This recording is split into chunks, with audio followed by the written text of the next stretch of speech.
Penyakit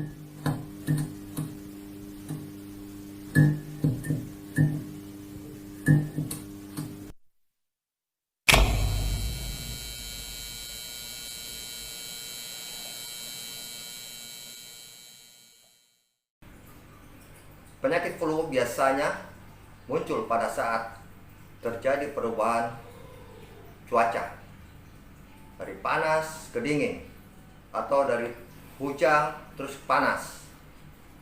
Jadi perubahan cuaca itu akan bisa menyebabkan seseorang kena flu atau kondisi tubuh kita menurun akibat ada virus yang disebut dengan rhinovirus atau coronavirus.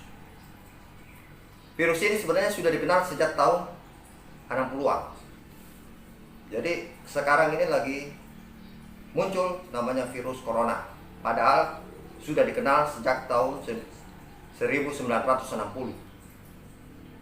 Virus ini tersebar di udara pada saat orang bersin atau batuk, atau karena kontak jasmani. Jadi jangan heran apabila seseorang terkena flu, itu akan dihindari oleh orang lain agar tidak tertular. Gejala flu biasa berupa kekeringan pada batang leher atau di leher ya, atau rasa gatal di hidung. Rasa gatal pada leher dan kering pada tenggorokan itu sangat gejala yang paling umum dirasakan oleh masyarakat. Selain itu, biasanya disertai dengan meriang atau batuk. Ketika virus menyerang seseorang, maka secara otomatis tubuh kita melepaskan namanya suatu zat yang dinamakan histamin.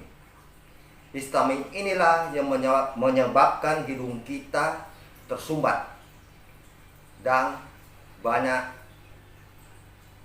keluar ingus ya. Jadi hidung kita itu selain tersumbat, meler, keluar ada cairan, sekret. Mata biasanya berair ya, berair, dan terjadi iritasi pada hidung ya. Karena gatal tadi dia menyebabkan iritasi pada hidung. Perlu diketahui bahwa saat ini belum ada obat ya yang bisa menyembuhkan penyakit flu ya. Yang bisa kita lakukan adalah hanya pertahanan tubuh kita lah yang akan melawan aktivitas virus tersebut dalam tubuh kita. Itu artinya ya, stamina tubuh yang harus kita jaga.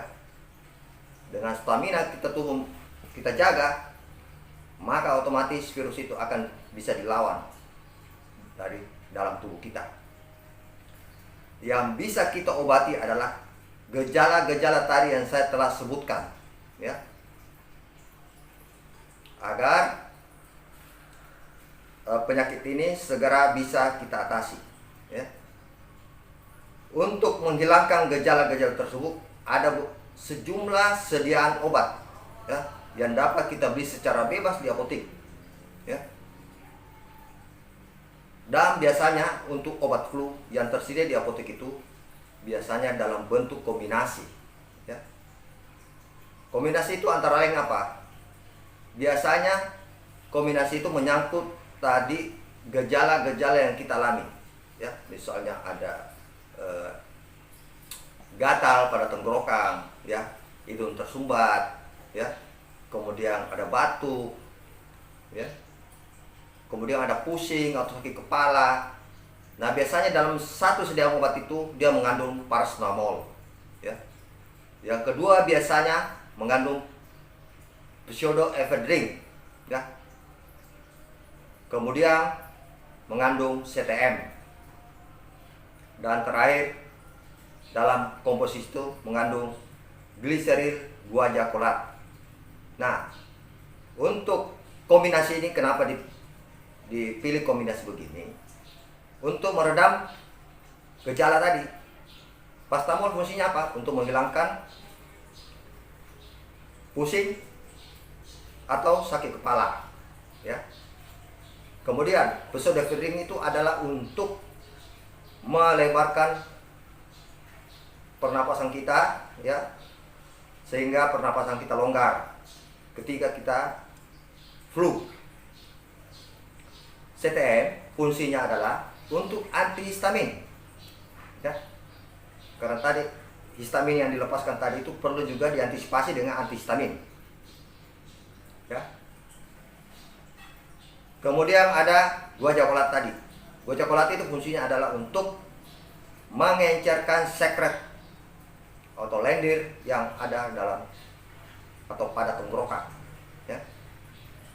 Ya, itulah tadi saya sudah katakan bahwa yang kita bisa obati adalah gejalanya, ya. Kadang ada kombinasi lain lagi yang dipakai oleh beberapa tenaga medis. Misalnya saja kalau flu-nya nggak disertai dengan batuk, tidak ada rasa demam atau meriang, itu biasanya hanya diberikan obat yang mengandung pseudoephedrine dan cetirizine, ya. Nah, ini biasanya juga bisa meredam batuk, flu. Jadi tergantung obat yang akan kita pilih. Jadi saya jelaskan begini supaya masyarakat bisa memilih obat yang tepat untuk obat flu, ya. Jadi sebenarnya flu itu kalau kita di Indonesia itu penyakit yang tidak terlalu berat. Kita masih bisa melakukan aktivitas, kita masih bisa bekerja di kantor, kita masih bisa keluar. Tetapi di negara-negara maju seperti di Amerika atau negara Eropa, penyakit flu ini dianggap penyakit yang berat dan sangat menular. Di Indonesia kita lain, ya. Inilah penjelasan saya. Semoga penjelasan saya ini bermanfaat bagi saudara dalam melakukan dan memilih, ya, obat-obat yang cocok untuk flu. Demikian dan terima kasih. Salam sehat selalu.